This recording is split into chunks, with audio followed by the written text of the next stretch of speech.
So the title for this talk is Cohomology Theory and Hilbert's Theorem 90. So our goal is to prove this theorem, which says that if E over F is a Galois extension and G is the Galois group, then H1, like first cohomology group, is trivial. So we will first define what cohomology is. So that's the first thing we're gonna do. So then, Do you need cyclic extension?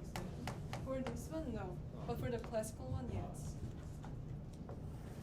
So to define like what a cohomological extension is, we need to introduce some notations and definitions. So we let G be a multiplicative group, and lambda be ZG, which is just a ring of finite former sums.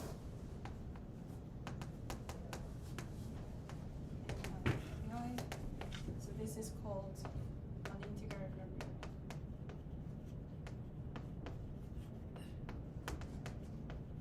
Now we will define a G module, a group module.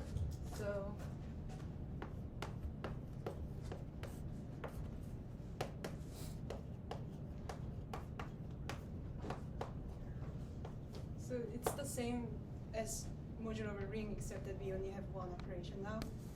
So it consists of an abelian group together with group action G times M to M, such that, well, first of all, we should have like distribution property.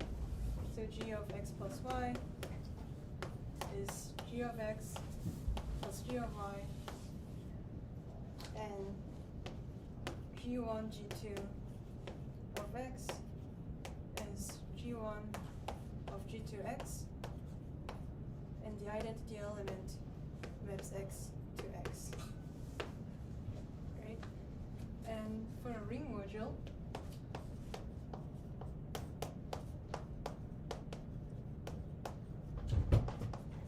we have one more operation, addition. So we also require that R1 plus R2 of x is R1x plus R2x. Yeah. So basically, we observe that G module is the same as lambda module. Well, this direction is trivial because you just restrict to G, and for this direction, using the fact that any abelian groups are Z modules, you just use linearity. So this is by linearity. Okay.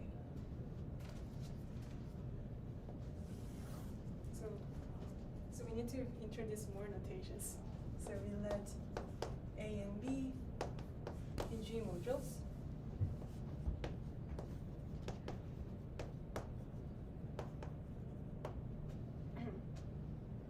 Then we define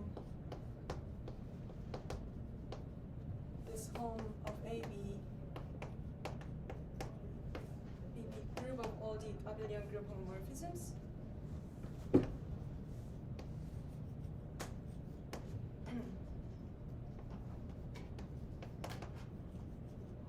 From A to B.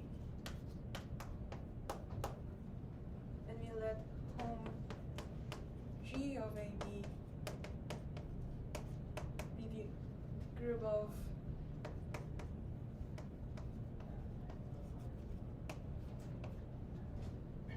all the G module homomorphisms.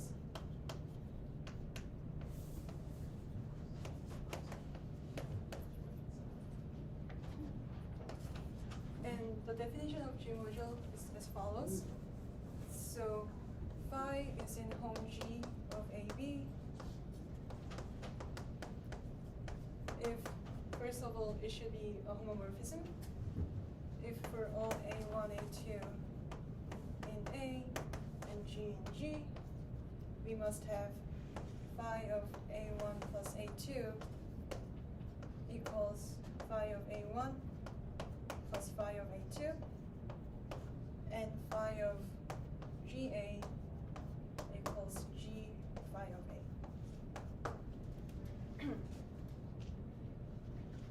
Okay.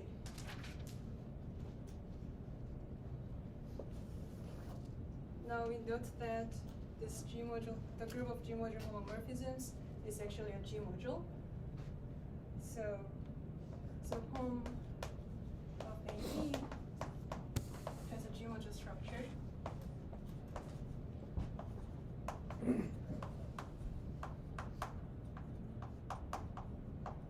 So the action of G on home AB is defined by G dot phi sends A to G dot pi G inverse A.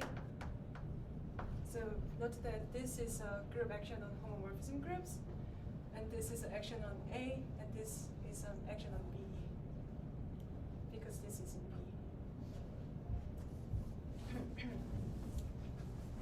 Now we let AG be the largest subgroup of A where G acts trivially, which means that this is A in A, such that GA equals A for all G in G. Then we have an isomorphism from home G ZA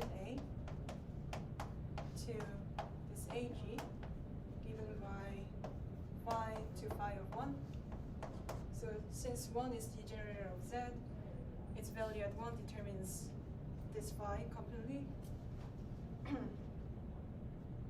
Yeah, and here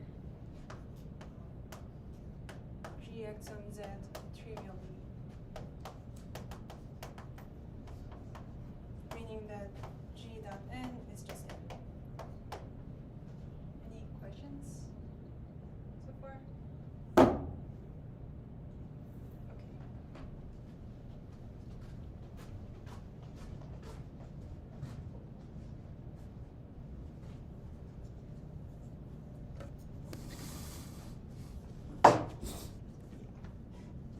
Okay. So given an exact sequence, short exact sequence,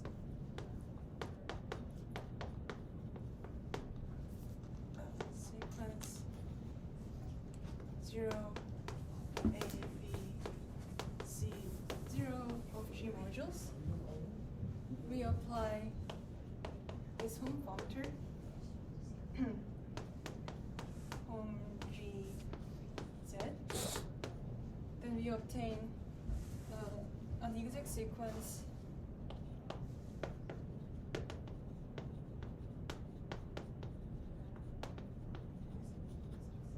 zero home G ZA. Does anyone know the definition of exact sequence? The kernel of the kernel of the map in front is the image of the map in the back. Yeah, yeah. This is hom is the exact functor? It's left exact. Left exact, okay. Yeah. Home G ZA.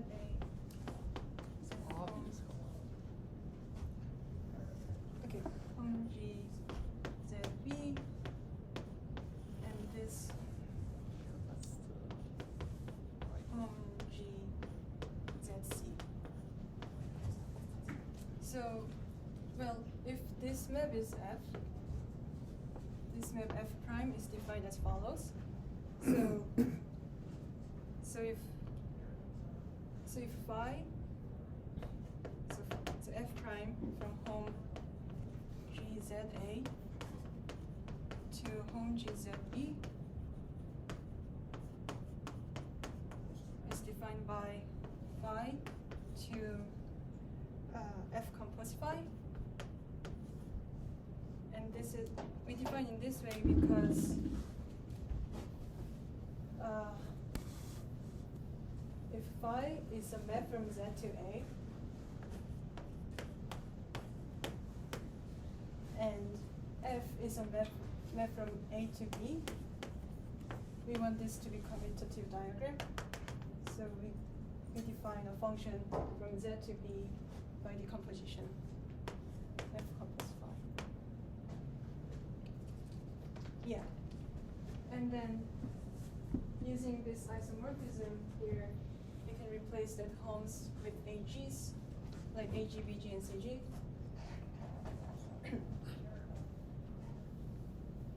So we get that,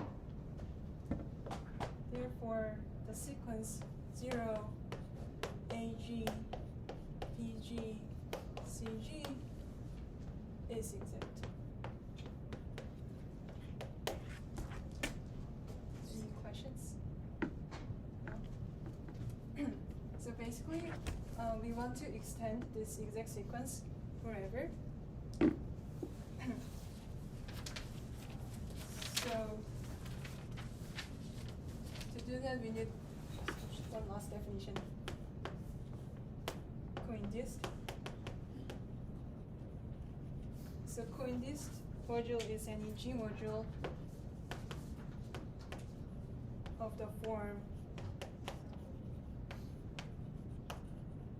Hom of lambda x, where x is abelian group. So for our talk, we don't really care about coinduced modules, so we don't really have to worry about this.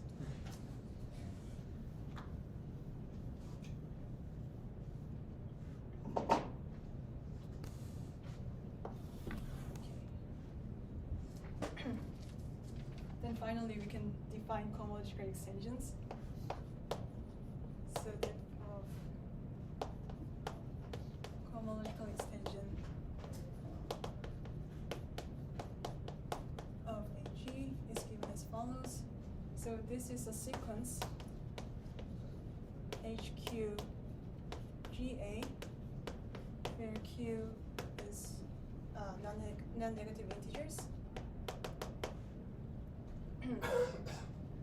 Where the first term, or the 0th term, is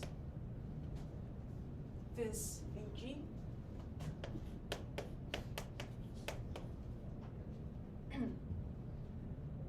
And we also have a connecting homomorphism delta H from HQ GC to HQ plus 1 GA, such that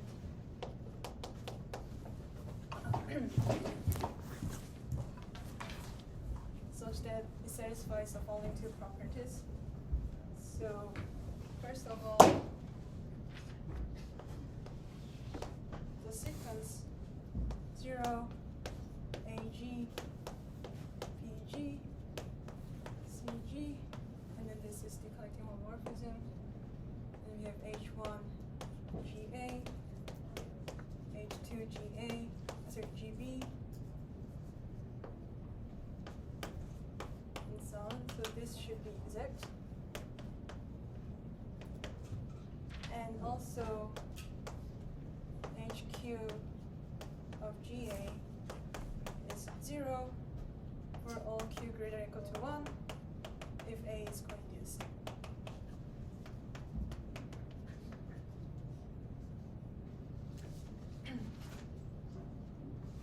Any questions?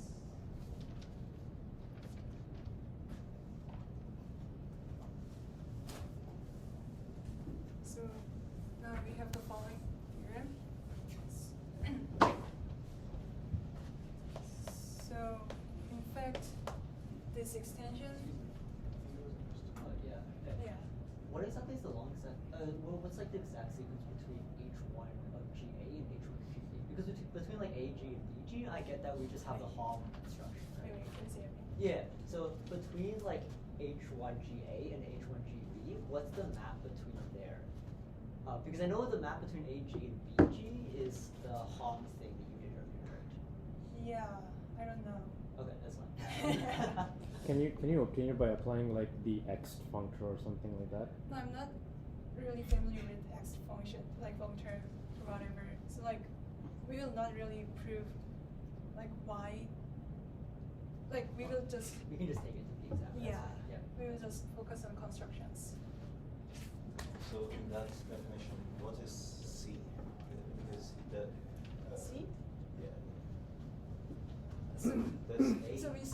this Schrödinger sequence, Yeah.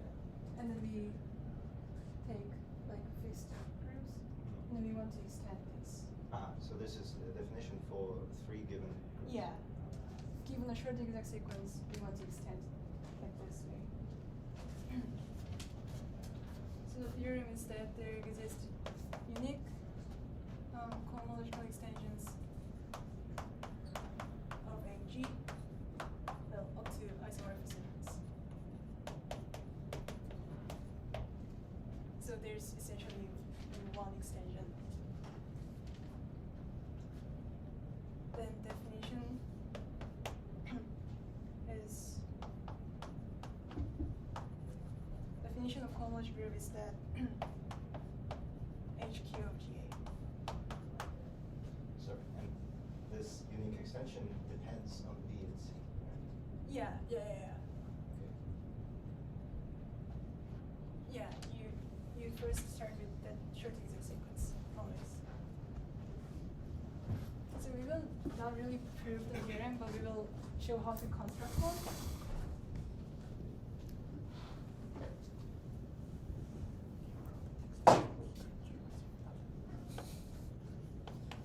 Yeah.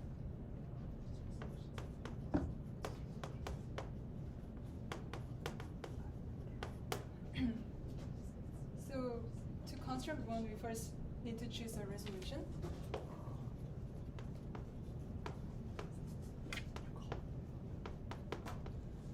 P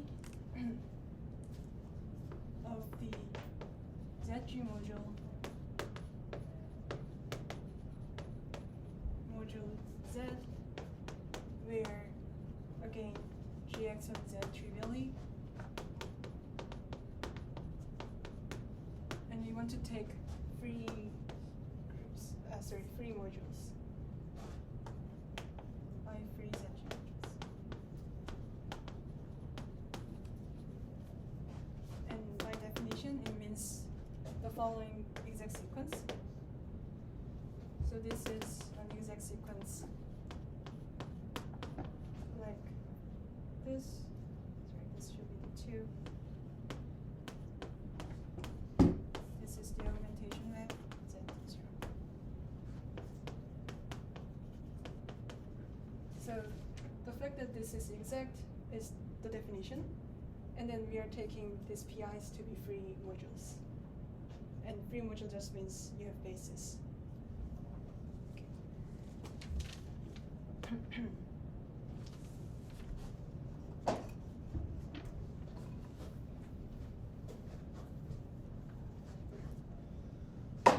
Now to this free resolution, you apply again home functor, and then drop the first term.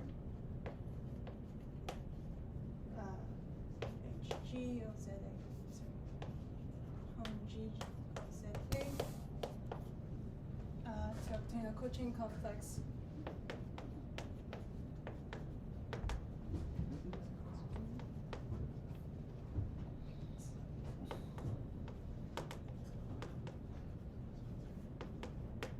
K given by 0,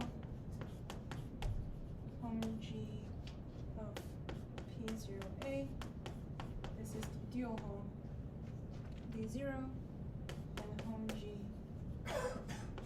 P1 of A, and so on.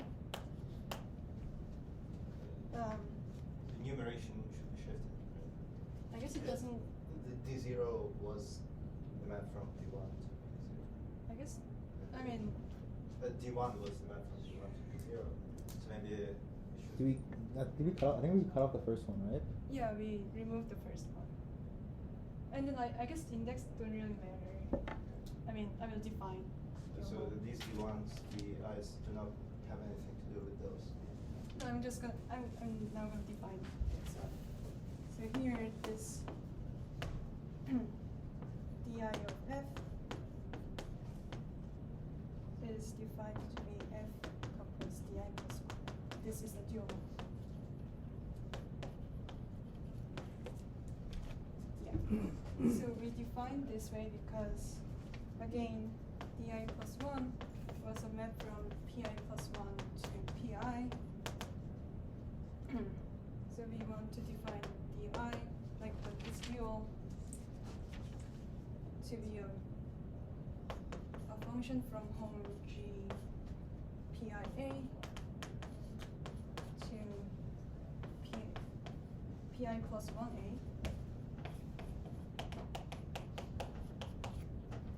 By this one, f compose di plus 1. Yeah. And we define this way because, well, again, we want these diagrams to commute. So f is a function from pi to a, and di plus 1 is a function from pi plus 1 to pi, so the resulting map should be the composition. Yeah. This the superscript 0 and the superscript 1? Huh? Wait, is it supposed to be superscript there? For which one? This one? Yeah. Yeah, it's superscript. Okay. Wait, you wrote the subscript. Where? In the sequence. In the sequence, above the arrows. Yeah, I think Yeah, that's what you what meant, sorry. Yeah, it should be dual homes.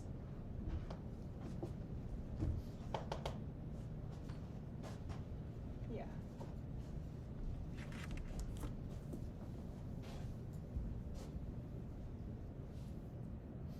Yes. So we take, okay, so by the uniqueness of the resolution here, resolution P, we have that, well, dq plus 1 compose dq is 0. So this is because dq plus 1 compose dq of f is, by definition, f compose dq plus 1 dq plus 2, and this is 0 by exactness of p.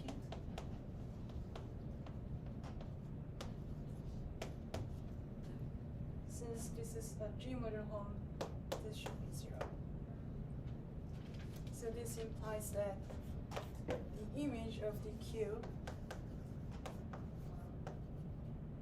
is contained in the kernel of dq plus 1. So we take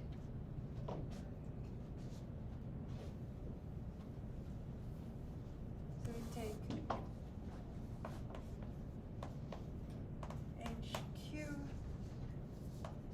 of GA to be the quotient, so kernel of dq over image of dq minus 1. And the elements in kernel is called cocycles. And the elements in image is called coboundaries. Yeah, this is the construction. So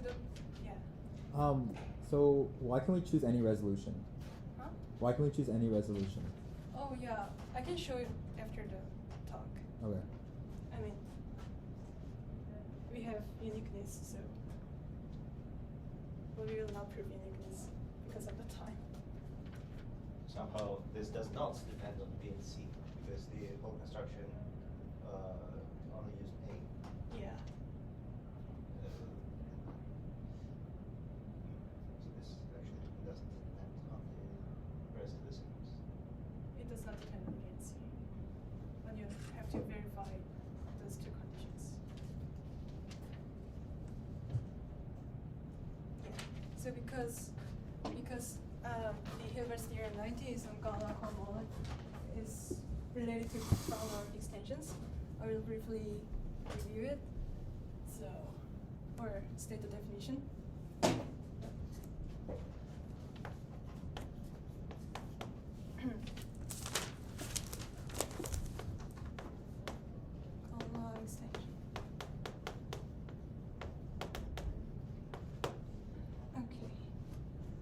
So we let K over F be a finite extension.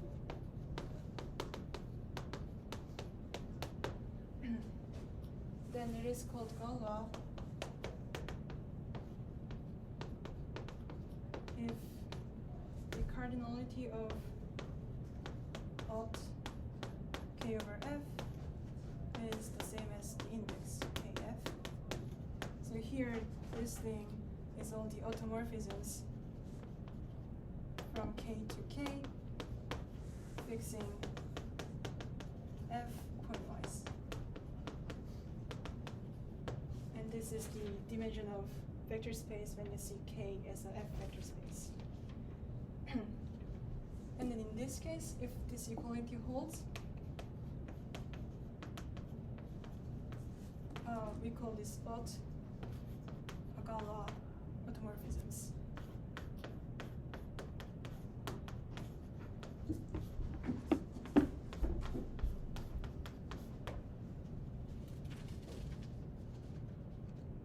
Yeah. And there is an equivalent definition to this. So proposition. The extension is Galois. Sorry. Yeah.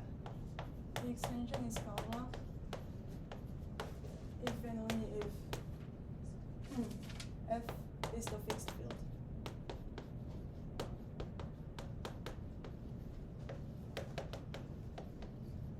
Of this automorphism group. Any questions? Yeah. What does fixed field mean?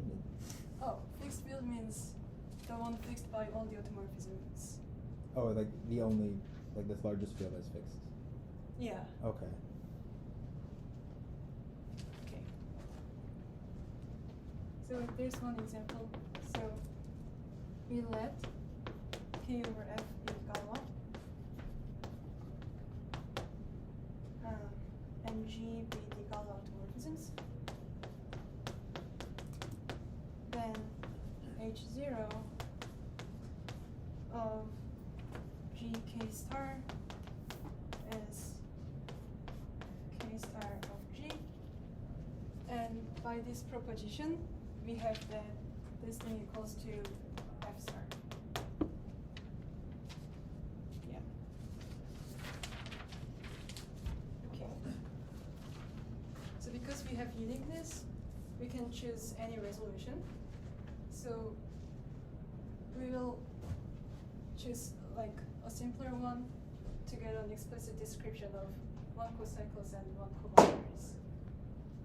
Actually, sorry, what is K star? Oh, sorry, like you remove 0. And the operation that you get is multiplication. Right? Yeah. But then how is it? Sorry.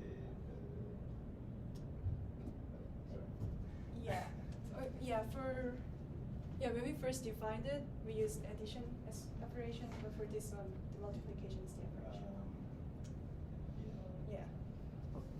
Yeah. Yeah, just to clarify, like K star G is all elements of K star that are fixed by the Galois group, right? Yeah. Which should be the multiplicative group of F. F by this proposition. Yes. So how do we go from H0 GK star to K star? G? Yeah. This is the definition of H0. Okay. Yeah. So Okay. H0 of GA was HG. Okay. Yeah. Okay. Yeah. I remember. So we will choose a simpler resolution. So this is called the standard complex.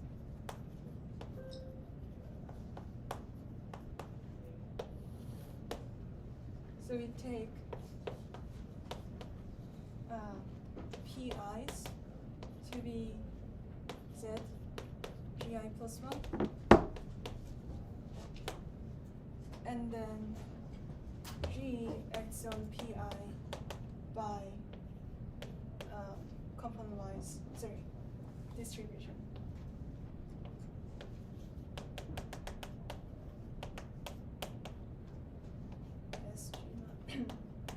SG1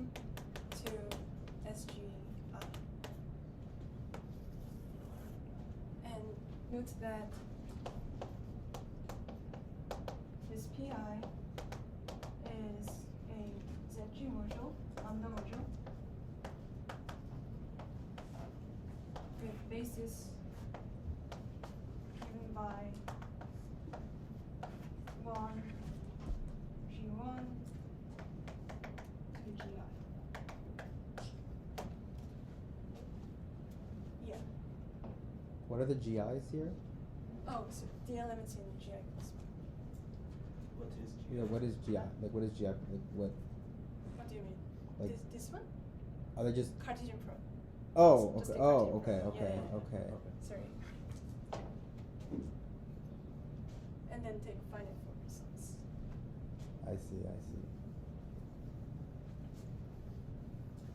And the homomorphisms DIs are defined as follows.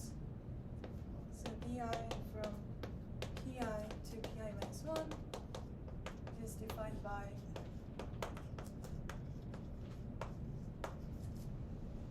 this ugly alternating sum.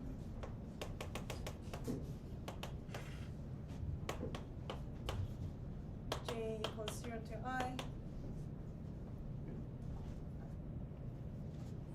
minus 1 to j, g is 0, and then you omit the jth term.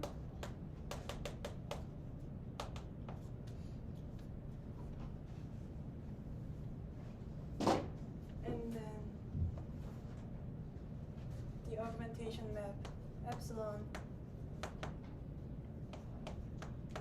by sending g0 to 1, and well, this is zg, so you can use linearity to extend this.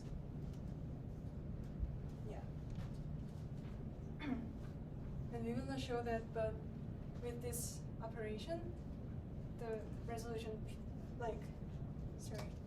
So with this homomorphisms, this is actually exact sequence. So this is actually a resolution. Okay.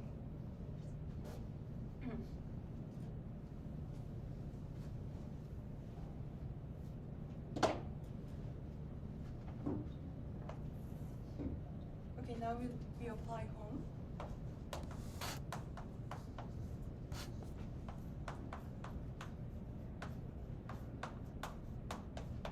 And let's say Ki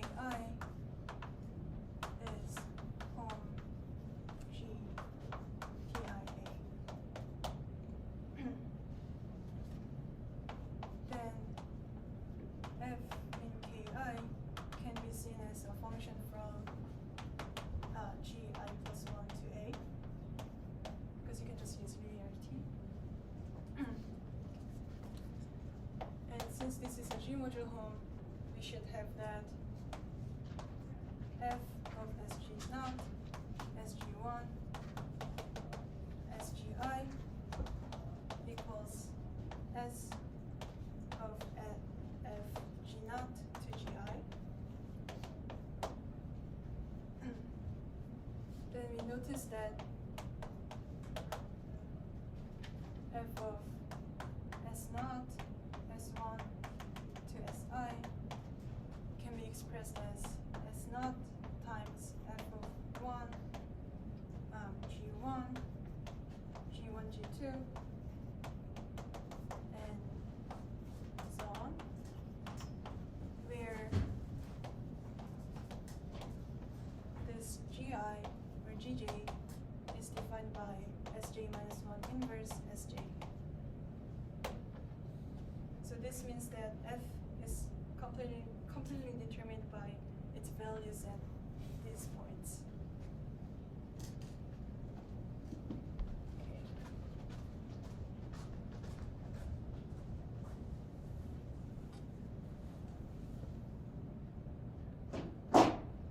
Therefore, we can just identify f with a map phi from Gi to A, such that phi of G1 to Gi is f of F1, G1, G1, G2, and so on. So whenever I say like F is one cocycle, you just think of this phi. Then di of phi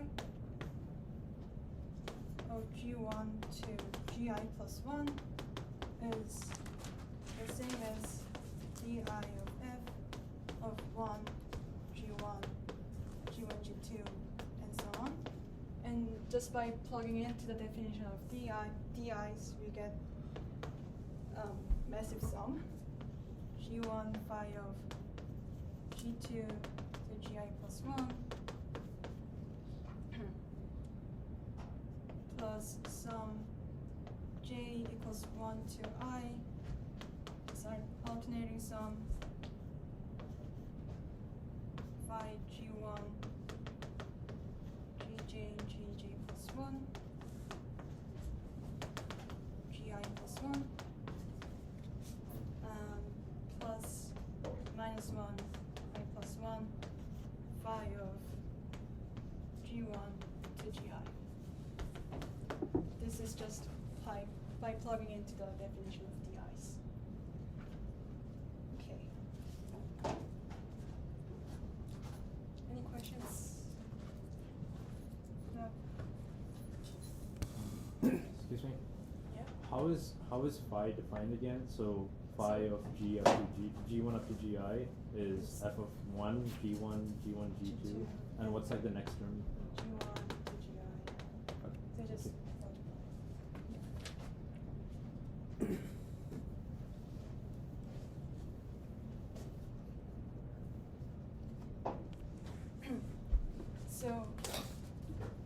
so if F or if phi is a one cocycle,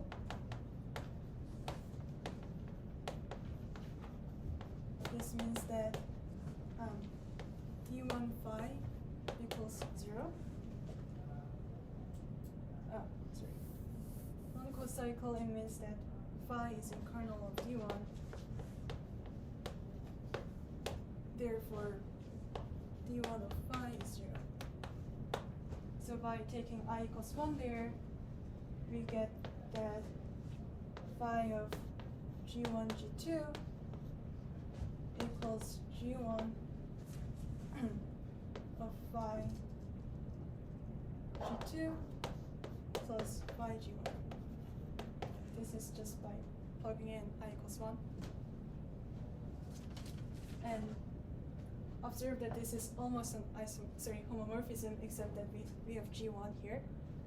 And this is called a cross homomorphism.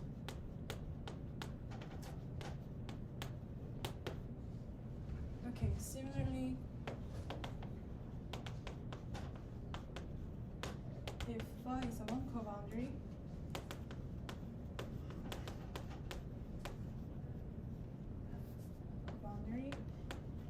then phi of G equals Ga minus A for some A. This one is called a principal cross homomorphisms.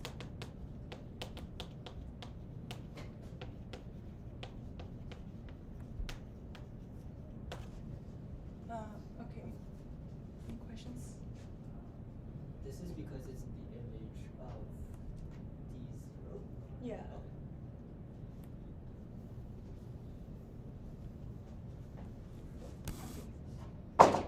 So this means that H1 of Ga, which was one cocycles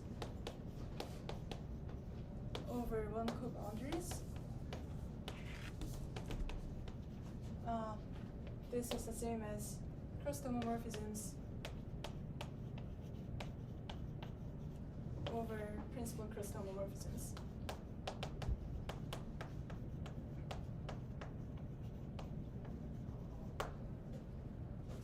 Yeah. And observe that if G acts on A trivially, then this becomes phi of G2, and this becomes 0.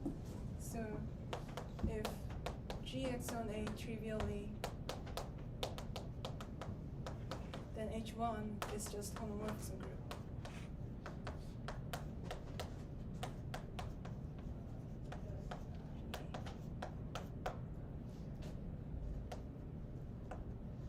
Okay.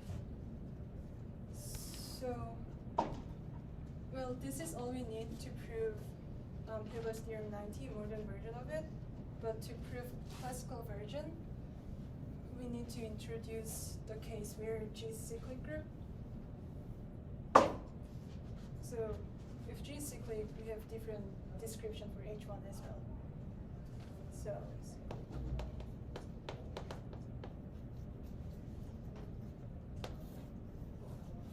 So we let G be a cyclic group generated by S of order n. Order n, and n be the sum of all SIs. Then we take Pi to be lambda,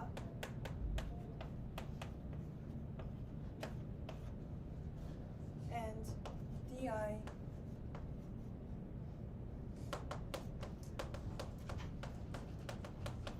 to be a multiplication by S minus 1 if I is even, and by n if I is odd.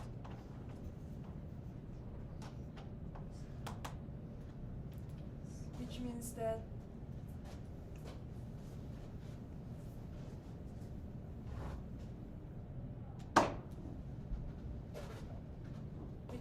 we have the following resolution.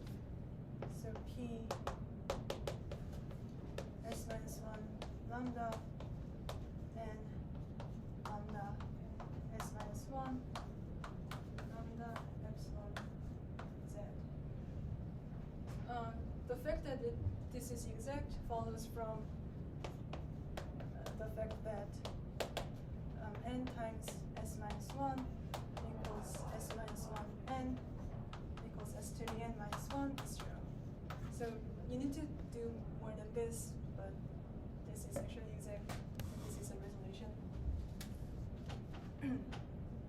Now we take home.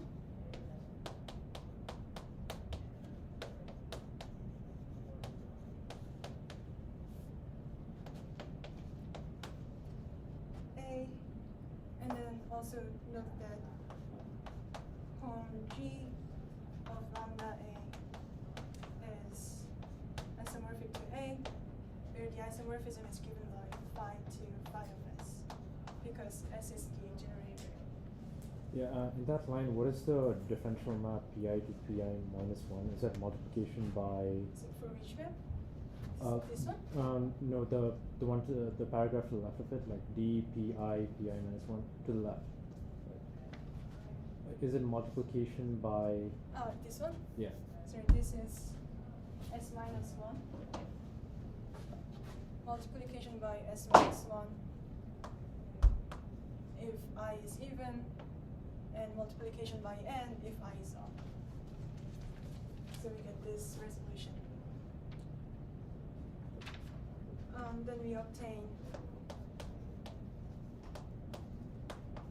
the following sequence: 0, A, S minus 1, A, N, S minus 1, and so on. So basically the maps repeat. Therefore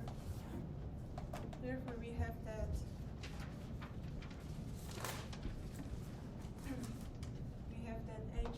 H2Q of GA equals AG over NA, because the kernel of S minus 1 map is the one that's fixed by G, and H of 2Q minus 1 of GA is the kernel of multiplication by N map over the image of S minus 1 map. So here this NA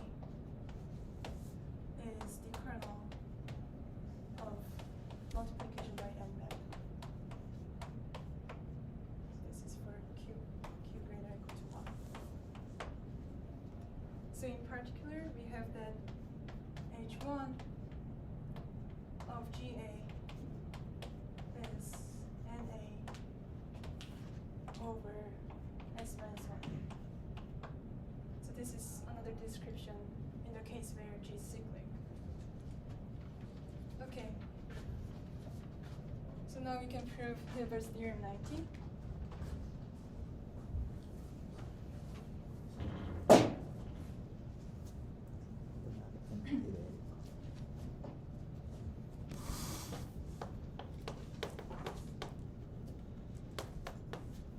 And before doing that, we need one more lamp. Yeah. Just a quick question: why are the PIs the integral the group ring over G and not G, like the product of like PI, the lambda, right? Why is it the group ring over G and not GI like we did before? Oh, we are taking different resolution now. Oh, different. Okay. So to get different description of this. Okay. So we are like having two different descriptions for each one. But it's the same cohomology. Yeah. Okay.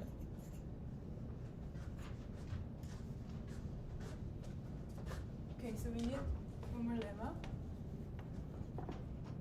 This lemma says that if E is a field and sigma i's are distinct automorphisms,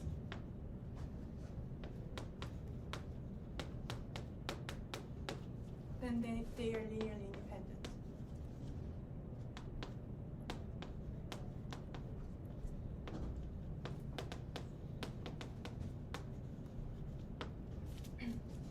So you can find this proof in dominant root.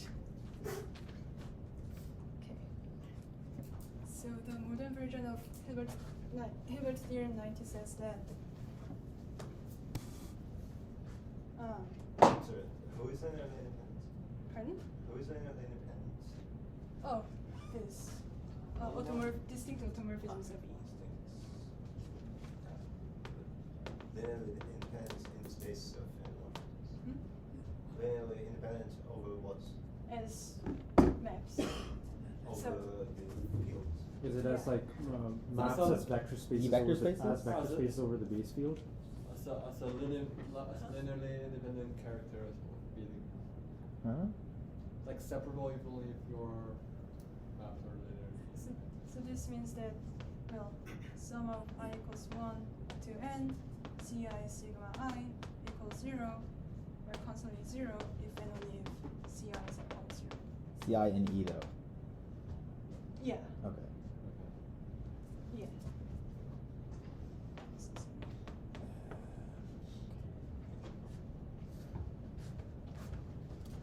Okay. Then we have theorem. Hilbert 90. Modern version. So this says that if E over F is Galois, finite Galois extension, and G is this Galois automorphisms, so Gal of E over F, then H1 is trivial.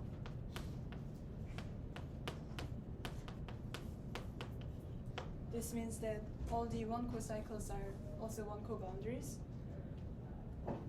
So the proof is quite simple.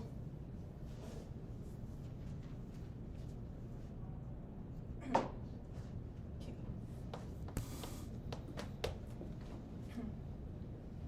So we let F be a 1 cocycle. So in particular, as we said, it's a crossed homomorphism. So with multiplication as the operation, we have that f of yx equals f of y times y f of x by definition of crossed homomorphism. Okay. So note that f is a function from G to E star. So it's never 0.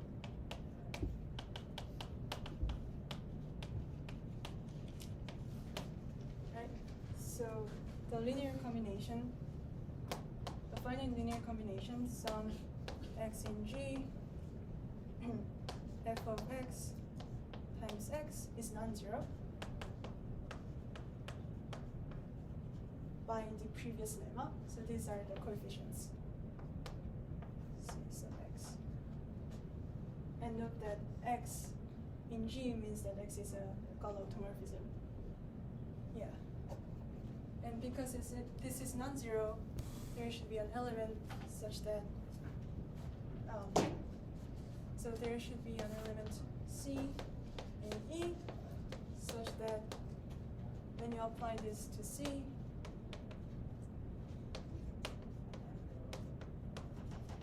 this is non-zero. And we call this B.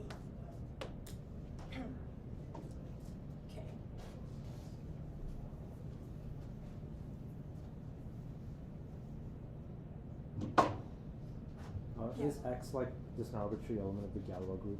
Yeah.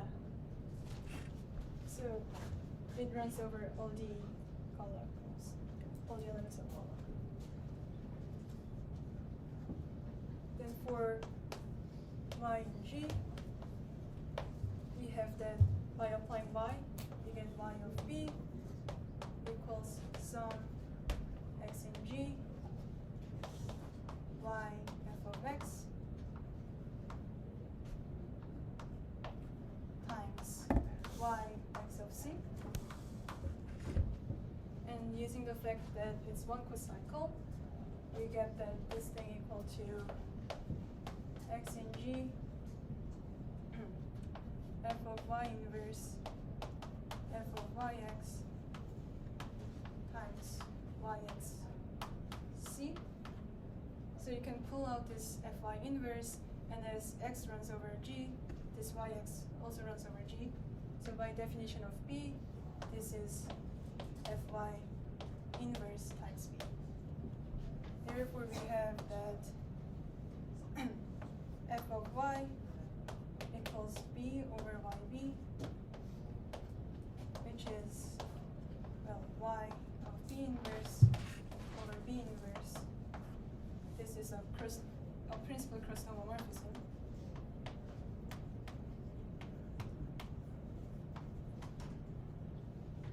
By definition of cross with multiplication as the operation.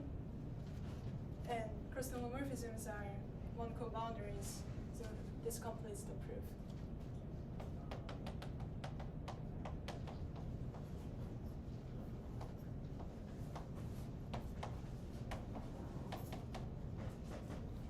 Yeah. So this completes the proof of Hilbert's theorem 90. So this is the modern version, and the classical version of Hilbert's theorem 90 follows as the corollary. Oh, and one remark is that this also holds for infinite Gauss extension, which is probably proved by later.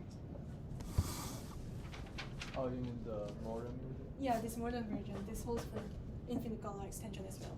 Mm. Yeah. So the classical version is that if G is the Gauss group, which is cyclic of order n,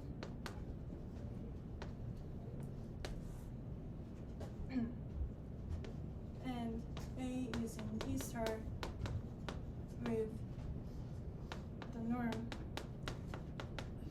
of A equals 1,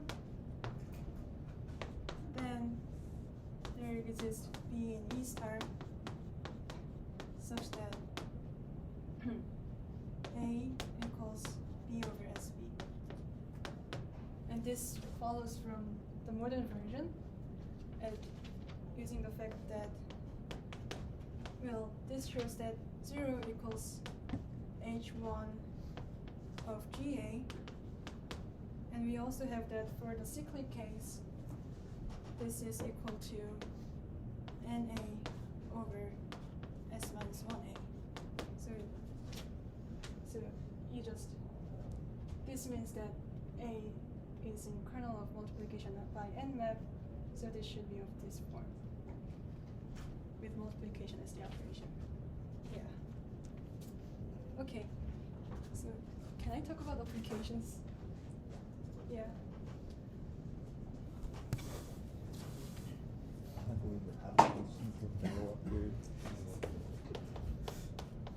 Well, application is actually too simple. So this is on Pythagorean triples. Yeah. Let's go to number 3. Let's go. About the classical theory application. What about the Ooh, I don't know about classical theory. applications to algebraic geometry? Yeah.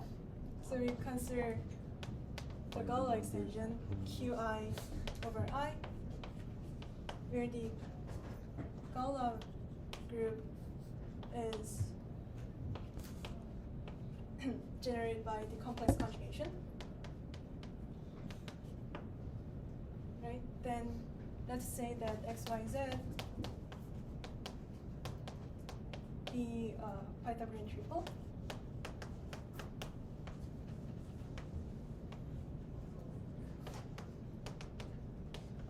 Which means x squared plus y squared equals z squared. And by dividing both sides by z, we get that the norm of x over z plus I y over z equals 1. So this is in the kernel. So by the classical version of Hilbert's theorem 90, we have that x over z plus I y over z equals m plus ni over its conjugate, m minus ni. And here we can assume m and n are integers by multiplying by the common denominators. Now we rationalize this to get m squared minus n squared over m squared plus n squared plus I of 2mn over m squared plus n squared. Therefore, what we get is that the ratio of x to y to z is m squared minus n squared 2mn n squared plus n squared. And the converse also holds. You can just plug in to x squared plus y squared and you get z squared. And can I give one more application? It's on Kummer theory. Okay. So there is one more example on Kummer theory.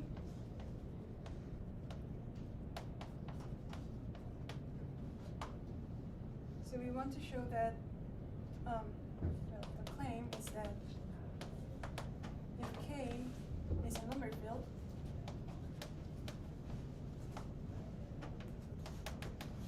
which means that it's a finite extension of Q,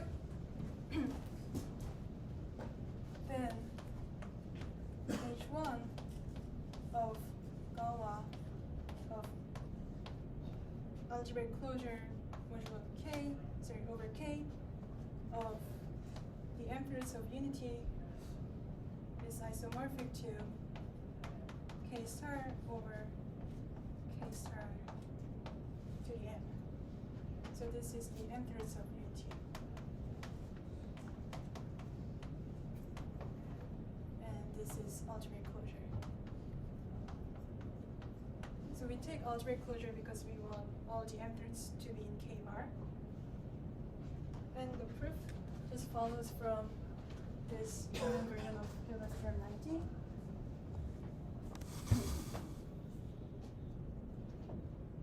So we have this short exact sequence of 1 to mu n to K bar star. And this map is given by raising power of m star to 1. So this is surjective because we are taking algebraic closure, and the kernel of this is precisely M-thirds of unity by definition. Therefore, we take cohomology. Then the cohomology is that is 1 k cross intersection mu of m, because it's the elements of mu m fixed by the Scala automorphisms. And this gives k star, and again k star, and h1 of Galois group and roots of unity,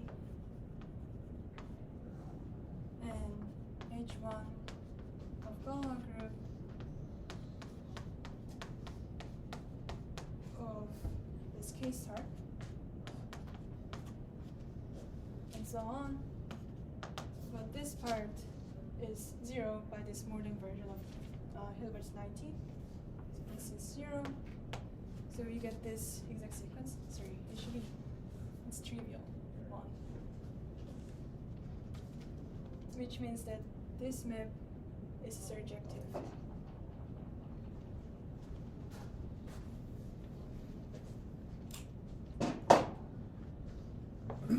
So we have that, k star over, sorry, k star modulo k star to the n. This is the same as,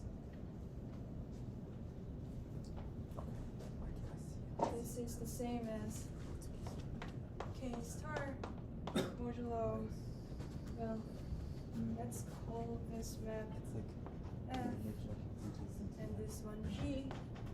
So, yeah.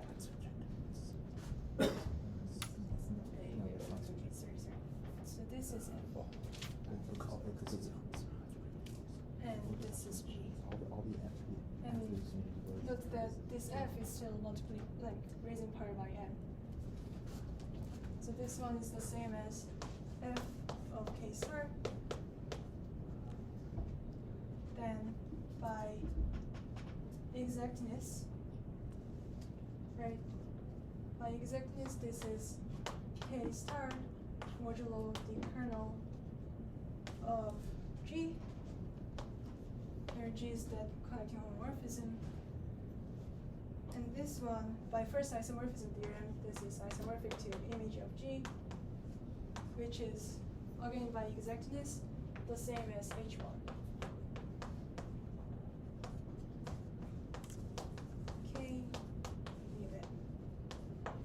So this proves this same thing. Yeah. Why do you need k to be in number fields? We don't need it to be number field, we just need that. This So, field.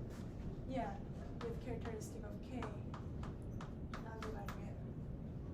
And then we can just take separate extension. Okay, so there's an analog of Kummer theory to elliptic curves.